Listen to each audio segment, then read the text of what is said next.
BRICS एक ऐसा subject है जिसको वेस्टर्न मीडिया काफ़ी हाई वैल्यूम पर कवर कर रही है। दरअसल Now, western leaders media of का the मानना है BRICS कि ब्रिक्स आगे चलकर अमेरिका और उसके सहयोगी देशों के लिए काफ़ी खतरा पैदा कर सकता है।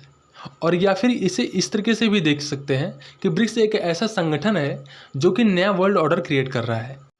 दुनिया के सामने पहली बार ब्रिक नाम आया था 2001 में, जब एक इकोनॉमिस्ट जिम ओनिल ने दुनिया के सामने एक पेपर पब्लिश करते हुए बताया कि दुनिया के ये 4 वो देश हैं जो आने वाले दशकों में सबसे ज़्यादा विकास करने वाले हैं। और इनमें उन्होंने नाम दिया ब्राज़ील, रसिया, इंडिया और चाइना। और इन सब से एक शॉर्ट फॉर्म बनाया और उसका नाम रखा ब्रिक। जिसके बाद 2008 में दुनिया ने फाइनेंशियल क्राइसिस देखा। अमेरिका के इस फाइनेंशियल क्राइसिस के बाद दुनिया भर में इसका असर हुआ और इस असर से भविष्य में निपटने के लिए 4 देशों ने अपना एक संगठन बनाया और इसका नाम ब्रिक रखा। और पहली बार 2009 में रशिया में इसका समिट हुआ था, जिसके 2 साल बाद 2011 में दक्षिण अफ्रीका ने भी इसको ज्वाइन कर लिया और इसका पूरा नाम हुआ ब्रिक्स। ब्रिक्स संगठन 2009 से बना हुआ है, तो इसका इम्पोर्टेंस दुनिया के लिए काफ़ी ज़्यादा है। लेकिन इसका जो इन्फ्लुएंस है शायद रसिया और यूक्रेन के बाद से शुरू हुआ है, क्योंकि जिस तरीके से वेस्टर्न मीडिया और वेस्टर्न कंट्रीज़ या फिर कहें कि अमेरिका के अलायंस वाले जितने भी कंट्रीज़ हैं, सब ने रसिया का विरोध किया था। और ये बात हम सभी जानते हैं कि किस तरीके से अमेरिका ने इंडिया पर भी काफ़ी बड़े पैमाने पर दबाव बनाने की कोशिश करी थी कि वो रसिया का विरोध करे, लेकिन इंडिया ने ऐसा नहीं किया, लेकिन बहुत सारे देशों ने ऐसा किया। तो रसिया को एक ऐसा ब्लॉक चाहिए, एक ऐसा ग्रुप चाहिए जहाँ पर उसके वो कंट्रीज़ हों जो कि वेस्टर्न कंट्रीज़ के ग्रुप में ना। और ब्रिक्स एक ऐसा ही संगठन है जहाँ पर वेस्टर्न कंट्रीज़ या वेस्टर्न अलायंस की जो कंट्रीज़ हैं यहाँ पर बिल्कुल भी नहीं है। ब्रिक्स दुनिया का एक ऐसा संगठन है जिसमें दुनिया की 42% पॉपुलेशन रहती है। 30% लैंड एरिया पूरी दुनिया का ब्रिक्स देशों के पास है। दुनिया की जितनी जीडीपी है उसका 26% ब्रिक्स देश में है। तो इस तरीके से ब्रिक्स देशों का जो इम्पोर्टेंस है वो दुनिया के लिए काफ़ी ज़्यादा बढ़ जाता है और ब्रिक्स देशों का जो इन्फ्लुएंस है दुनिया पर वो और भी ज़्यादा बढ़ता है।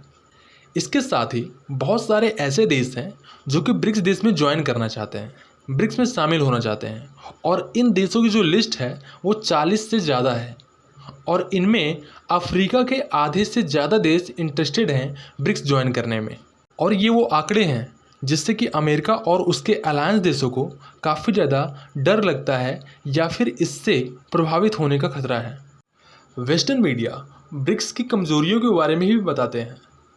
ब्रिक्स की कमज़ोरी के रूप में बताते हैं कि चाइना और इंडिया काफ़ी ज़्यादा मिलिट्री क्लैश करते रहते हैं। उनके बीच में बॉर्डर डिस्प्यूट काफ़ी ज़्यादा है, जिसके कारण जो ब्रिक्स देश हैं इसमें लॉयल और ट्रस्ट काफ़ी ज़्यादा कम है। और अगर ये 2 देश ब्रिक्स में आगे नहीं जाते हैं तो ब्रिक्स के कोई महत्व नहीं रह जाएगा। इस चीज़ को भी वेस्टर्न मीडिया काफ़ी बड़े पैमाने पर हाईलाइट करती है। और शायद इंडिया और चाइना की बात इसलिए की जाती है क्योंकि आने वाले दशकों में ये वो 2 देश हैं जिनकी आर्थिक पावर काफ़ी ज़्यादा बढ़ जाएगी। इसके साथ ही ब्रिक्स में 3 वो देश हैं जिनके पास परमाणु शक्ति है। तो जाहिर सी बात है ब्रिक्स का जो इन्फ्लुएंस है वो बाकी संगठनों से भी और ज़्यादा बढ़ सकता है फ्यूचर में। और इसी इन्फ्लुएंस के कारण अमेरिका और उसके अलायंस को लगता है कि ये एक ऐसा संगठन बनेगा जिससे कि मिडिल ईस्ट और अफ्रीका उनके हाथ से निकल सकता है, क्योंकि ये इन्फ्लुएंस इतना ज़्यादा है कि इससे बाकी देश भी ब्रिक्स में शामिल होना चाहते हैं। लेकिन ब्रिक्स के एक्सपेंशन के लिए कुछ देश तो लगातार प्रयास कर रहे हैं, लेकिन इंडिया और ब्राज़ील जैसे देश अभी भी इसके पक्ष में नहीं हैं और इसके पीछे बहुत सारे कारण हैं। ब्रिक्स के 3 देश चाइना, रसिया और दक्षिण अफ्रीका चाहते हैं कि इसमें और भी देश शामिल हो, लेकिन इंडिया और ब्राज़ील ये नहीं चाहते हैं। जहाँ पर रसिया चाहता है कि यूक्रेन के साथ उसके युद्ध के हालात में जहाँ पर पूरे वेस्ट ने उसको अलग कर दिया है, आइसोलेटेड कर दिया है, वहीं पर ब्रिक्स के सहारे बहुत सारे देश उसके साथ आ जाएं तो उसके लिए काफ़ी ज़्यादा अच्छा होगा। इसके अलावा चाइना का मानना है कि अगर उसे अमेरिका को टक्कर देना है तो काफ़ी ज़्यादा बड़े पैमाने पर डेवलपिंग कंट्रीज़ को अपने साथ लेकर चलना पड़ेगा, क्योंकि वो जानता है आने वाले समय पर जब वो ताइवान पर हमला करेगा तो उस पर काफ़ी ज़्यादा सैंक्शंस लगाए जाएंगे। और इसके लिए वो पहले से ही अपने मार्केट और उन देशों को खोज रहा है जो ऐसे हालात में भी चाइना का सपोर्ट करें। और ये ब्रिक्स के सहारे उसको और ज़्यादा विस्तार करना चाहता है। इंडिया का मानना है कि अगर ब्रिक्स में एक्सपेंशन होता है तो इससे चाइना का इन्फ्लुएंस बढ़ेगा, क्योंकि जो एक्सपेंशन होने वाला है इसमें बड़े पैमाने पर अफ्रीकी देश शामिल हैं और ये वो अफ्रीकी देश हैं जहां पर चाइना ने काफ़ी बड़े पैमाने पर इन्वेस्टमेंट किया हुआ है। और अब वो देश अगर ब्रिक्स से जुड़ते हैं तो चाइना से वो हमेशा हाँ में हाँ मिलाएंगे। तो ये बात इंडिया के नज़रिए से सही नहीं है। तो ब्रिक्स के एक्सपेंशन को लेकर इसके अंदर ही काफ़ी ज़्यादा मतभेद है। लेकिन अगर वेस्टर्न मीडिया और वेस्टर्न कंट्रीज़ में ब्रिक्स को लेकर इनसिक्योरिटी है तो इसके पीछे कुछ कारण है। जैसे कि IMF को टक्कर देने के लिए ब्रिक्स ने अपना एक नया बैंक बनाया है जिसे इन्होंने नाम दिया है न्यू डेवलपमेंट बैंक। और ये देशों को लोन देंगे और वहाँ पर कुछ प्रोडक्ट में सहायता करेंगे, फंड मुहैया कराएंगे, जैसे कि IMF कराता है।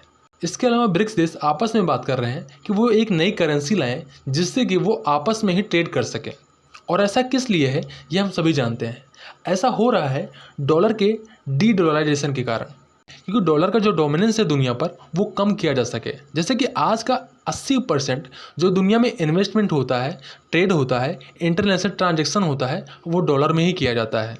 और डॉलर की ताकत कितनी बड़ी है इसका सबसे ज़्यादा एग्जाम्पल हमें देखने को मिलता है रसिया यूक्रेन के वॉर में।